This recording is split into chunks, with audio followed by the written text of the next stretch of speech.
o'sha tangens, katangenslarini o'rganmagan bo'lsak ham bir yaxshi yashab yuribmiz-ku. Mana bu faqat uchib chiqishi mumkin bo'lgan nogironlar yo'lakchasini siz qurmaganmisiz mabodo? Nogironlar yo'lakchasi bilan tangensning nima aloqasi bor? Aslida muammo mana shu yerda. Tangensni bilmaganingiz emas, uni qayerda kerakligini tushuntirishmagani muammo. Bugun men sizlarga buni oddiy va qisqa qilib tushuntiraman. Bu yer to'la, bu binoning birinchi qavati. Bu esa o'sha siz qurgan, faqat uchib chiqishi mumkin bo'lgan nogironlar yo'lakchasi. Yerdan binoning birinchi qavatigacha 1 metr. Yo'lakchaning boshidan binoga qadar bo'lgan masofa esa 2 metr.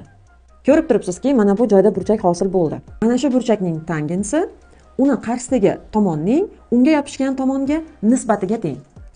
Tangens 1/2. Ya'ni bu yarim degani. Endi bu yo'lakchani necha foiz qiyaligini topishimiz uchun yarimni 100 ga ko'paytiramiz. Yarimni 100 ga ko'paytirsak 50%.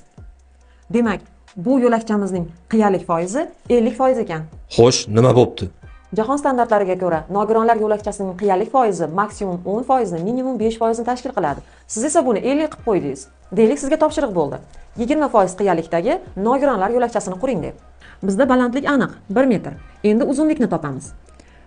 Uning uchun biz bu yerdan boshlaymizmi? Bu yerdan boshlaymizmi? Yoki bu yerdan boshlaymizmi? Qiyalik darajasi 20% bo'lish uchun uzunlikni qancha qilishimiz kerak? Biz hali tangensni foizga aylantirish uchun uni 100 ga ko'paytirgandik.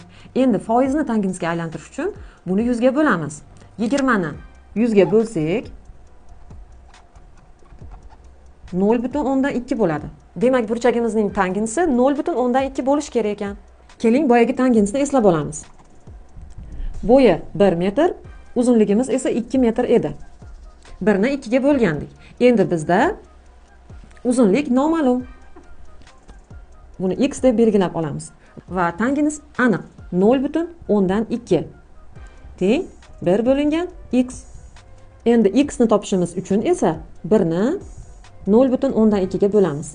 X barobar 5. Demak, balandlik 1 metr bo'lganda, nogironlar yo'lakchasining qiyalik darajasi 20% bo'lishi uchun uning uzunligi 5 metr bo'lishi kerak.